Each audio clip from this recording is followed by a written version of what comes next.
Planet Earth, 10,000 years ago. For 2.5 million years, our prehistoric ancestors had been living in caves, passing the time by bashing stones together. Then suddenly, everything changed, and people began to build huge monuments all over the planet. But how and why? It's the biggest mystery in human history, but not for some people. Thousands of years ago, when our forefathers were primitive Stone Age people, some extraterrestrials visited our Earth.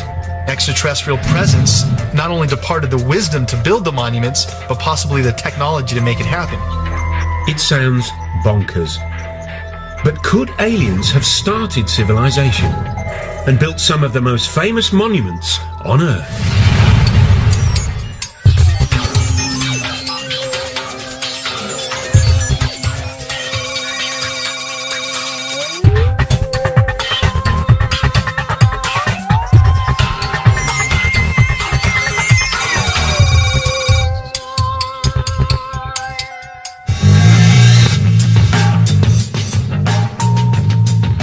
All over the Earth, there are giant stone monuments. Almost everyone knows they were created thousands of years ago by ancient man. But could almost everyone be wrong?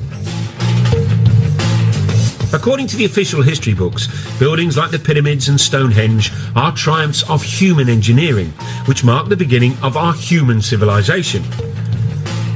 But there are a few nagging questions about them, like why they seem to appear out of the blue.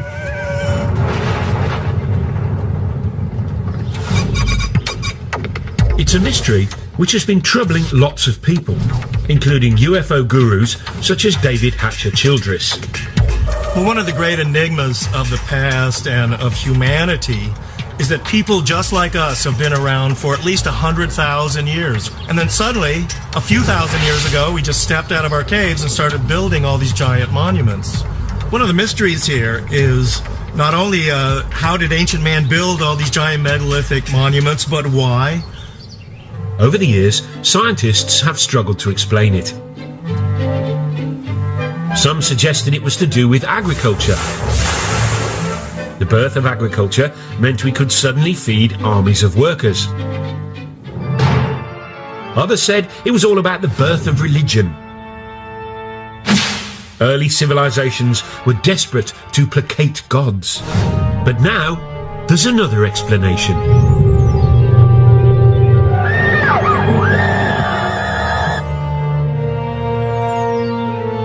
One group of people say that most of these monuments were built or designed in the distant past by aliens who visited our planet with their super advanced technology.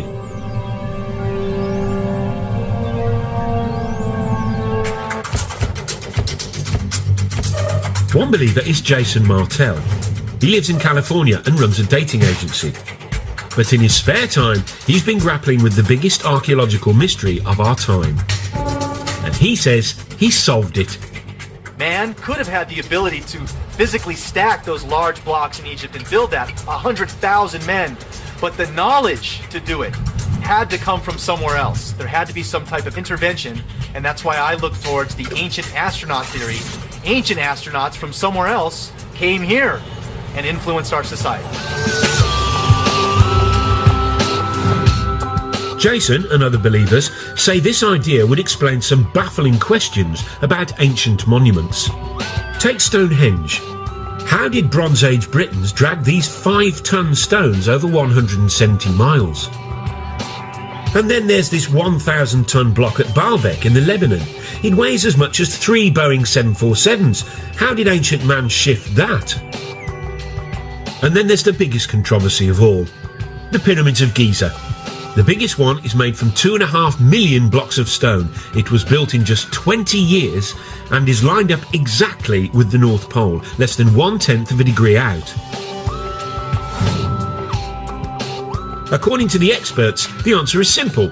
The ancient Egyptians were just terribly clever, worked very fast and very hard, and they created a whole tourist industry in only a few decades. But that doesn't convince the likes of Jason Martell. Many of the ancient sites around the world display a type of brilliance that we don't attribute to ancient man. If ancient man is living in clay huts and using stone tools, they're not going to have the advanced mathematics and geometry to lay out some of the sites that we have today. How did ancient man build things like Stonehenge? How did they get the Giza pyramids to line almost 1/10 off a degree to actual north? So what do the official Egypt experts say? Egyptologists think there's no big mystery. Archaeologists, they say, have dug up lots of evidence near the pyramids. The broad features are fairly clear. We've got the barracks where the workmen lived, we've got the tombs of the architects. Also, for some of the unfinished pyramids, we have got the ramps which were used to drag the blocks into place. So although the minutiae of the construction process isn't known, probably is unknowable, I think the big picture is perfectly clear. The problem for believers in ancient alien astronauts is that we can't ask the aliens themselves. Or can we? Lisa Royal Holt says that she knows that aliens built ancient monuments. That's because she is an intergalactic medium who's in direct spiritual contact with an alien called Sasha. Apparently, Sasha lives billions of miles away, but luckily, reception is crystal clear. Over to you, Lisa. Well, greetings to you. This is Sasha. It is a pleasure to be with you this day, and we are so excited that you have an interest in this subject matter. Our intentions for our interaction with Earth humans is absolutely, totally in peace, love, and joy. Thank you, Lisa. I mean, Sasha. That's very reassuring. But what about the pyramids? Who built them? In ancient days, my forefathers came to Earth.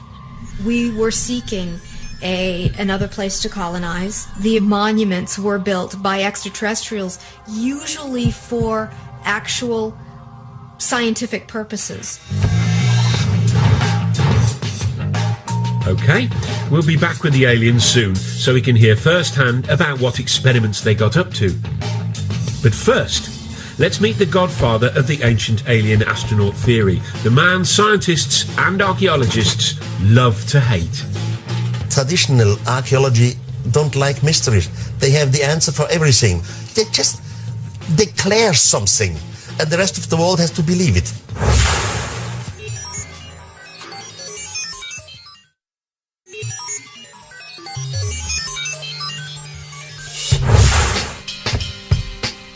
In 1968, Erich von Däniken, a Swiss hotel manager, achieved international notoriety when he published a controversial theory which said that alien astronauts had visited Earth in our ancient past. Now, it wasn't the first time it had been suggested extraterrestrial beings had come to Earth in prehistoric times. This, after all, had been a staple of science fiction fantasy for years. But Erich's idea had a rather crucial difference. He said it was true. His book, Chariots of the Gods, sold more than 60 million copies worldwide. And he quickly became an international superstar. Erich seemed to give the world a brand new space-age version of human history. Thousands of years ago, when our forefathers were still Stone Age people, some extraterrestrials arrived.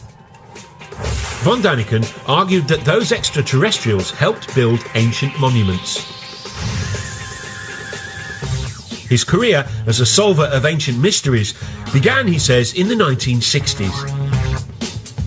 While other people were taking drugs and generally rebelling, Erich was pondering ancient buildings, and one in particular, the Great Pyramid of Egypt. Built as a tomb for the pharaoh Cheops, it's made of 2.5 million stone blocks. Some of the biggest weigh up to 80 tons and were transported from quarries hundreds and hundreds of miles away. And that was 1,000 years before the invention of the wheel. To Erich von Däniken, that posed a huge question. Not why the aliens didn't give us the wheel, but another big question. This is the largest man-made monument on Earth. With a height of about 450 feet and weighing 30 million tons. It's quite a piece. I mean, for a group of people or architects who came right out from Stone Age time.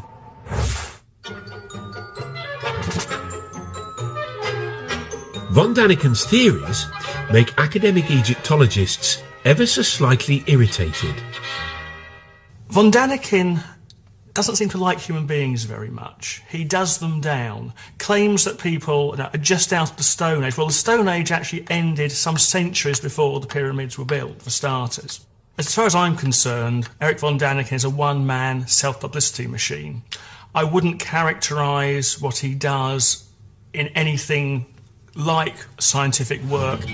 But no matter what the experts say, Erich has stuck to his guns. I was never afraid to be ridiculed. I was never afraid that others have a complete different opinion to me. It's wonderful. It's their freedom. But I at least read most of the archaeological books, while the other side, they have no idea what Erich von Däniken says. He states that you couldn't cut granite except with laser beams. Well, it's been shown that using a copper saw, using just ordinary desert sand as an abrasive, within a week or so you can slice through a great chunk of granite. As far as the professionals are concerned, Egyptians didn't need big lasers and big UFOs to move stones. They relied on their big Egyptian muscles. The transport of blocks of stone isn't an issue. Egyptologists have actually done experiments with large numbers of people in a large block of stone, and you just pull it. Some of the blocks came from Aswan. Take the ceiling of the King's Chamber. This is from Aswan, but this is 1,000 kilometers away from here. It's not so easy. There's actually a carving in an Egyptian tomb showing them moving a huge statue exactly by that, simply by muscle power. So there's no mystery about how the Egyptians moved great blocks of stone. And here it is. There are no aliens in this ancient Egyptian carving of the pyramids being built, unless they're cunningly disguised as ancient Egyptians, which is probably why it doesn't appear in any of von Däniken's books. I fail to understand why people can't really grasp the fact that these things were built by the men and women who lived at that time in that country. The logic just seems irrefutable. There are some other obvious quirks in Erich's theory about the pyramids. For one thing, he says after the aliens left, humans did build some pyramids, using alien technology left behind. How did they do that? That's another mystery. He's not quite sure. He also says the pharaoh's tombs were actually a cunning attempt to copy the alien science of cryogenics, which preserves the dead in a state of suspended animation. Von Däniken was quickly dismissed as a crank, and still is. But the archaeologists don't have it all their own way, for there's one irritating little puzzle they haven't been able to solve yet. According to the scientists, the Great Pyramid was completed in just 20 years.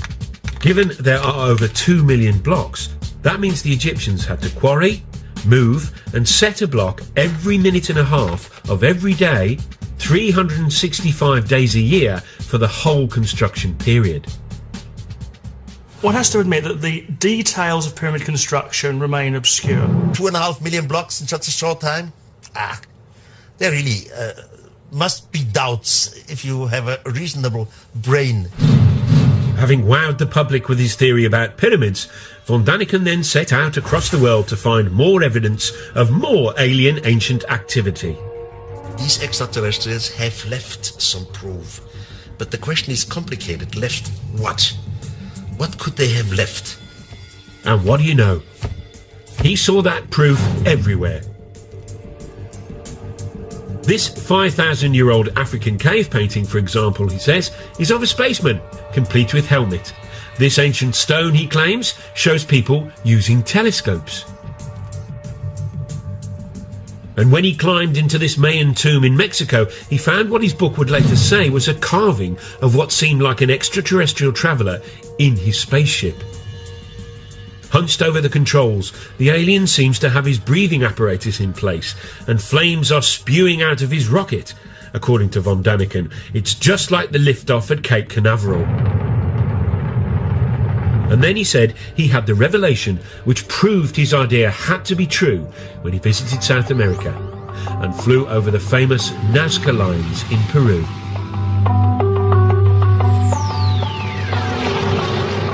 These ancient patterns, drawn into the desert, stretch for miles. Some are weird shapes. But mysteriously, those weird shapes can only really be seen from the sky. I had my first flight over Nazca, and it was very, very impressive because you can see it only from the air. Then you fly higher, then you see something who looks like airstrips. You think, this is fascinating, this is incredible, this is not normal for the natives. And then the question comes, why have they done it, and why exactly here? Archaeologists say these lines are irrigation channels or religious symbols, but von Däniken says he has a much more convincing explanation involving, yes, you guessed it, aliens. We had a mother spaceship around the Earth.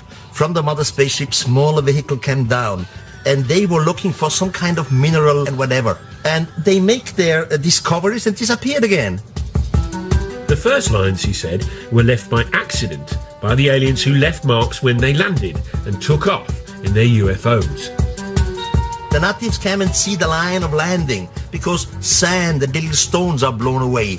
And now the natives start to make lines like they have seen created by some mysterious god. Erich believes that the Nazca were so impressed by the visiting aliens, they thought they were gods and set out to copy the lines themselves. He says it was an effect similar to that modern Westerners had on Stone Age tribes in the 20th century. New Guinea tribespeople thought the first Westerners they saw were gods who had come down from the heavens in silver birds. They worshipped them long after they'd gone and even built model planes and airfields hoping to lure the silver birds back. But it didn't work for the poor old Peruvians, though. The aliens never returned. And instead, they got the Spanish. Erich is now convinced that all over the world, ancient man had mistaken aliens for gods. This realization has had a dramatic effect on him. He was a devout Catholic, but isn't anymore. How did it change my life? First of all, it changed my religion. Now I'm praying to some thing which I cannot understand, which I know it exists. As soon as you start to understand it in a cosmical way, it changes your point of view concerning religion and concerning having right. I cannot live anymore with cults and psychology. Erich von Däniken has a brand new explanation for the whole of human development. Creatures from outer space, he says, not only built and designed most ancient monuments, they inspired all the great religions too. This is heady stuff, but there are two small problems. Not a single expert agrees, and none of his evidence stacks up. Take the so-called alien astronaut in his rocket ship from the Mayan tomb.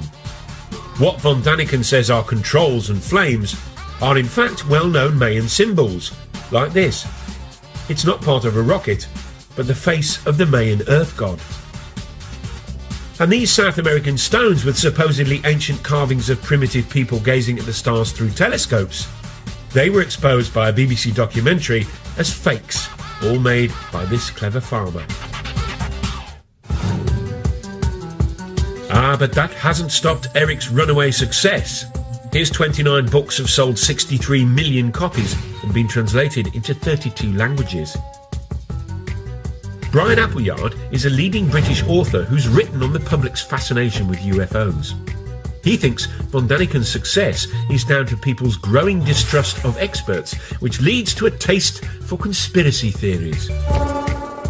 Now, people by the 60s and 70s, and because of the Cold War, people were paranoid, convinced that governments were lying to them, convinced that something was concealed, and convinced that the world was not as we were told it was. So people were rife about extraordinary things. The von Däniken phenomenon seems unstoppable. He makes so much money from his books, he recently opened his very own theme park, which celebrates his unorthodox beliefs. Complete with reconstructions of some of the ancient monuments. You see great things like the desert of Nazca in Peru, like Stonehenge. It's a laser show, by the way. In a breathtaking laser show, the visitor experiences the spectacular sight of Stonehenge. There's even a guided tour which aims to answer all those big questions you've been dying to have answered. Did the mythical continent of Mu ever exist? What is the secret of the underwater structures off the Japanese island of Yonaguni? Von Däniken's success has also inspired a whole new generation of authors, including the likes of New Age writer David Hatcher Childress. People are attracted to Erich's theories, I think, because there are genuinely unexplained mysteries of the past.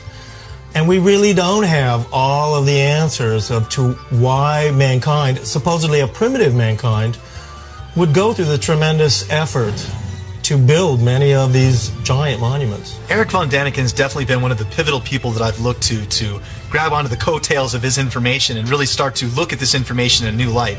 But these new believers have a battle on their hands. Scientists don't care whether the mythical continent of Mu ever existed. If aliens visited the Earth, scientists want proof. I think the first thing I would say about whether the knowledge to build pyramids was given to the Egyptians by extraterrestrials is simply, where's the evidence?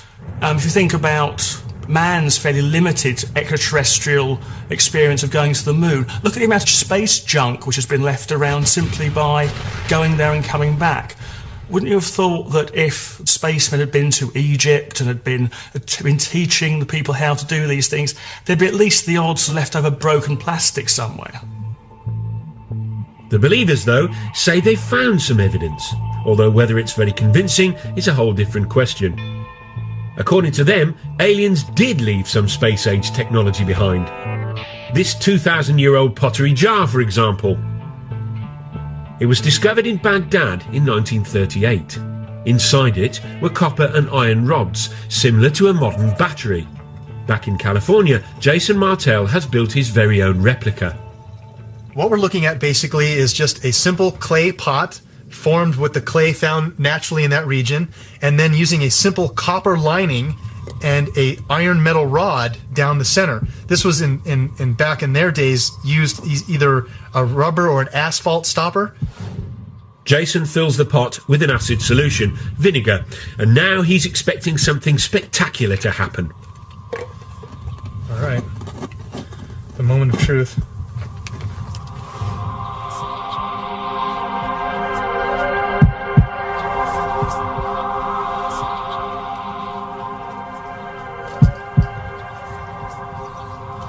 Getting some little numbers here. See that spike? It's going off the chart here now. Look, there we go. See that? Generating 4 volts right there.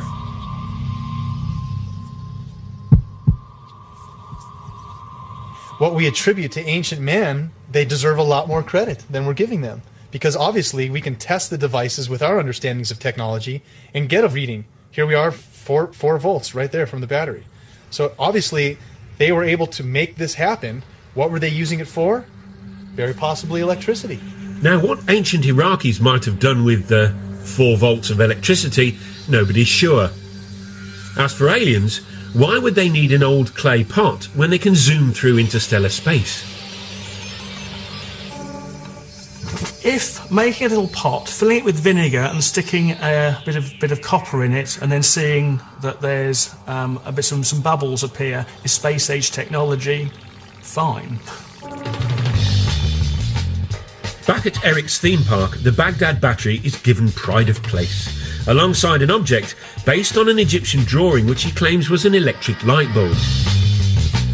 The Egyptologists, though, say it's a well-known symbol and is actually just a snake inside a flower. The spoil sports. But Erich is convinced the ancient Egyptians used electricity to light up the dark passages in their pyramids. Someone must have nicked all the wires. Now, you may have been thinking that aliens could have brought us something more useful than the odd light bulb. Well, the same thought occurred to this man. He believes they brought the technology to tap into a cosmic energy source, which they then linked to all the ancient monuments on the Earth. Funny, he doesn't look crackers.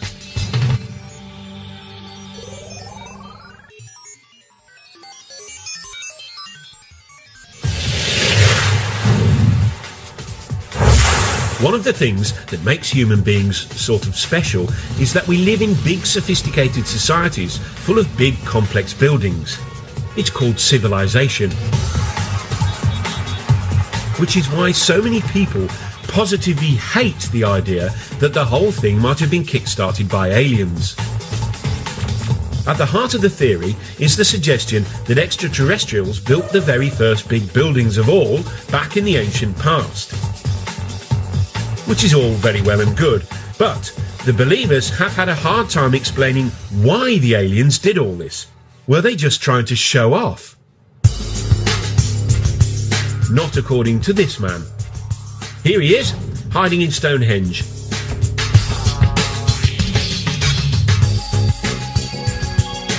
Now, according to the scientists, Stonehenge was built in 3000 BC. The 5-ton stones were dragged 170 miles by ancient British people to celebrate the sun, it's thought. Which is all very interesting. But not quite interesting enough for David Hatcher-Childress. He says Stonehenge might instead have been a fuel stop for ancient aliens. He came up with his interesting theory after he discovered what he says are mysterious energy lines. He believes the Earth is covered with these invisible lines in a strange network. If it all sounds a little unlikely, it has at least got a cool-sounding name. The World Energy Grid. The world grid is an intelligent geometric pattern of the Earth and its energies. A wave of the sunlight hits the Earth and wraps the Earth like a ball of string of energy, creating this energy grid. As you might have guessed, no scientist believes in this grid or the energy that it apparently contains. But according to Hatcher-Childress, that's just because they're too sceptical for their own good. The aliens, though, knew about the energy grid and tapped into it. How? By building ancient monuments on key intersections of the grid, obviously. By placing megalithic monuments along this grid, UFOs can then take energy off of this energy grid, and by going to certain power points like Stonehenge, the craft can hover over these energy spots and draw energy from those spots to help replenish the craft. Now, why these giant fuel stops are all built out of big lumps of stone, Childress doesn't say. But maybe we could tap into this energy nowadays. Of course we can't. Over to you, David, to explain exactly why not. I know many people must have difficulty in imagining this energy grid around the planet, but it's a lot like this racetrack. Here on this racetrack, we have a geometric formation. It's all interconnected. We have the cars running along this energy grid. But if any part of this racetrack is disconnected or broken, the cars won't have the energy anymore and they won't be able to run along the track. So unfortunately, because the ancient monuments like Stonehenge are nothing more than ruins, the world energy grid has broken down. So no free energy for us. But apparently, the aliens didn't just use the ancient monuments for energy. Oh no. Many of the megalithic monuments, including pyramids, Stonehenge, are actually antennas that can be used by UFOs. So there you go. Stonehenge wasn't just a place where druids hung out. It may have been used by ancient aliens to phone home. Or maybe not. Oh sure, they're from another planet. But talking of phoning home, where might these ancient aliens have actually come from? There is one man who should know. He's Seth Shostak.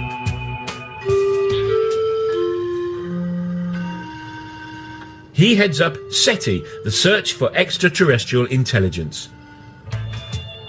This is a scientific study that's been scouring the constellations for the last 20 years, listening for radio signals from alien life forms. It turns out that lots of scientists believe that life probably did arise somewhere else other than the Earth. After all, the universe contains trillions and trillions of stars. Seth Shostak has devoted his life to being the first to prove it. You know, the universe is vast. It seems that most stars have planets. There are going to be lots of other worlds that are just as nice as the Earth for life. The question is, has life arisen on those worlds? Planet X. Jason Martell is convinced aliens are from there. He says that the ancient Sumerians from Iraq believed in a 10th planet in our solar system, which modern science hasn't yet discovered. Sumerians, he says, believed that's where their gods, the Anunnaki, hung out.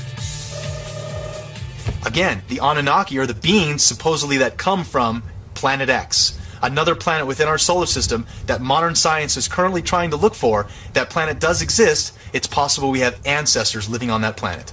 Just a minute. Ladies and gentlemen, we bring you this special radio television broadcast in order to give you the very latest information on an amazing phenomenon. It was looking good for Planet X when in July 2005 astronomers announced they had actually discovered a big blob way out beyond Pluto. They called it Planet Xena. But they've now realised it's really small and full of gas, so not likely to be the home of the Anunnaki or our ancient alien visitors. But there's one candidate for alien life that obsesses more people than any other. It's our closest neighbour, Mars. It's also the planet that's most like our own. Some scientists are convinced it has water, and for years NASA has been probing and exploring it. So far, no signs of aliens. But in 1976, they were looking for signs of tiny bacteria, when instead they found this. This photo of the plain of Cydonia contains what most astronomers are convinced are some large rocks, but to some people they look suspiciously like this.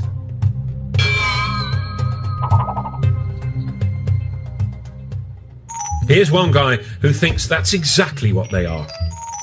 Tom Van Flandern is a renegade astronomer who has his own theory about Mars and junk. You see, according to Flandern, Mars is really the moon of a planet where extraterrestrial humans first evolved, but had to leave in a bit of a hurry when it exploded. Left behind was all sorts of junk, including pyramids.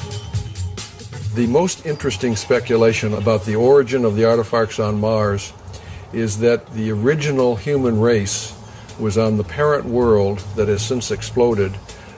They built things on their moon, Mars, but before the end of their civilization, which they saw coming, they transferred their species to the most nearly habitable planet, which would have been Earth. We'd sure like to get higher resolution images of this and other pyramid-shaped objects on Mars and see if they are truly pyramids.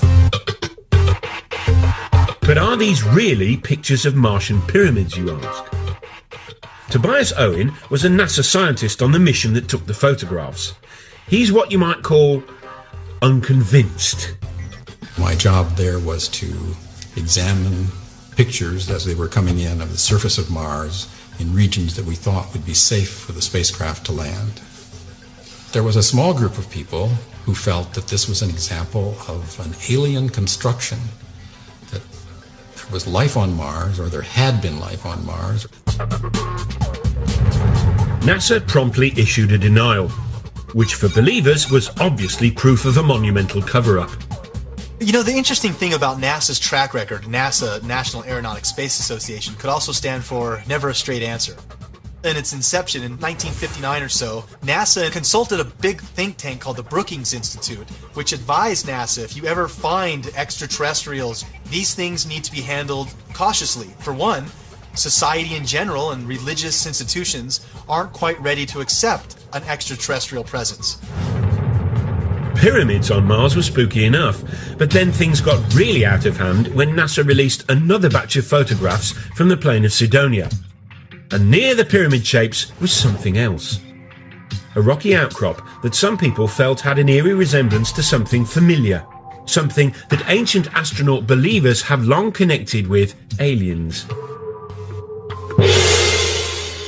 Yep, that other famous tourist site in Egypt. Very interestingly enough, NASA first took an image of the face on Mars and they labeled it head. And This photograph was quickly dismissed by NASA as a trick of light and shadow. It's not really a face on Mars, it's just a lighting angle difference. Wrong answer. Here we have a face in pyramids on Mars, a sphinx in pyramids in Egypt. There has to be a connection, a Mars-Earth connection. To the scientist, though, it was just a natural feature. This is the kind of thing that we see on the Earth in various places. There's a famous one in New Hampshire in the United States called the Old Man in the Mountain. And there's a tendency among us humans to try to see images of ourselves in nature. And here was a perfect example, but happened to be on Mars. The common sense explanation is simple. Human beings are just hardwired to recognize faces, even when faces aren't there. Over to a psychologist to explain. Faces are very important to humans from infancy. They're so important that we perceive faces even in a stimulus that is not a face. For example, this plate of eggs in front of me looks very much like a face. We can see eyebrows, two eyes, a nose, and a mouth very readily.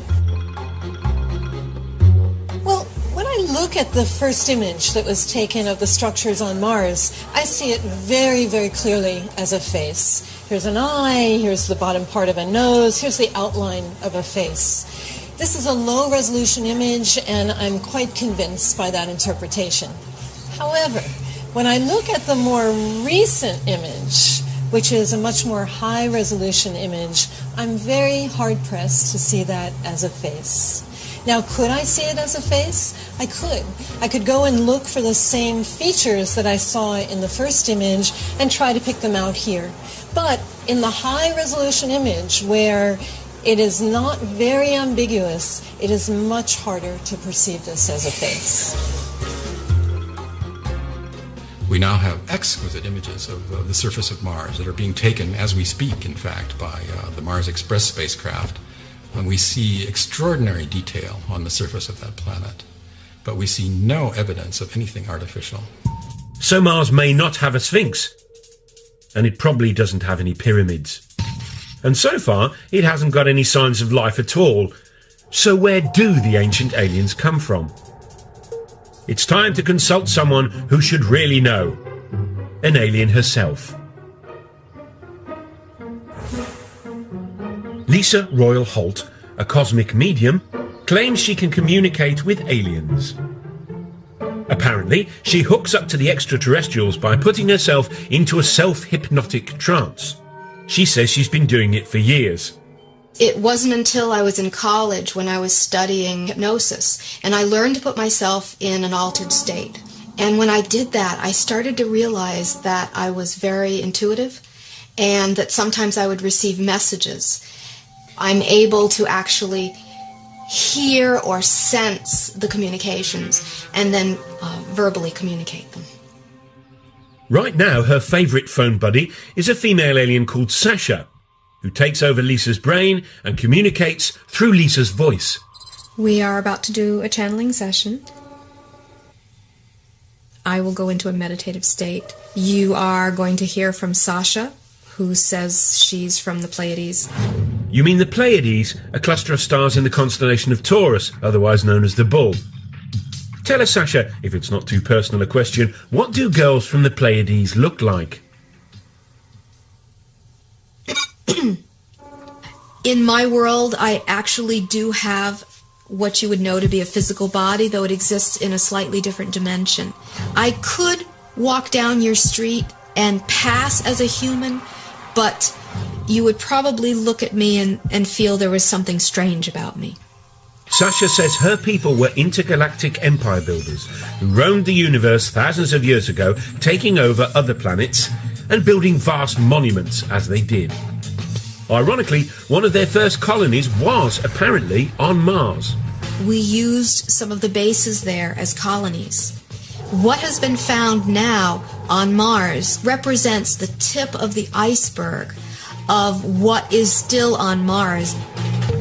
But Mars was merely a stopover for Sasha's people. She says they soon turned their attention to us. My forefathers thus have been very interested in Earth for a very, very long time. It's time to find out the answer to the biggest question of all about the ancient astronauts. Why did they come here?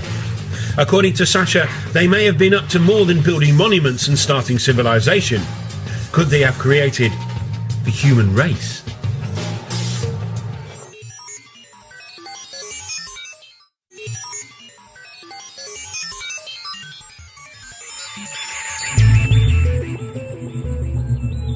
If alien astronauts really did visit us thousands of years ago, and that's rather a big if, then the obvious question is why? What is it? I don't know. Well, according to Lisa Holt, or rather her alien mate Sasha, there's a perfectly sensible answer. The aliens chanced upon our pre-human ancestors and then started messing with our DNA, a process she calls upliftment. My sources have said that the extraterrestrial genetic projects on Earth have been going on for thousands of years. If your pre-humans were not uplifted by extraterrestrial genetics, your evolution as human beings would not have progressed as far as it has. You would still be in the evolutionary phase if it was not for the little bit of upliftment that was done. Lisa and Sasha are not the only people to believe this theory. They came here 300,000 years ago, created a primitive worker based off the Neanderthal man that was here evolving naturally, and created us. So an extraterrestrial crew comes here. They take one cell.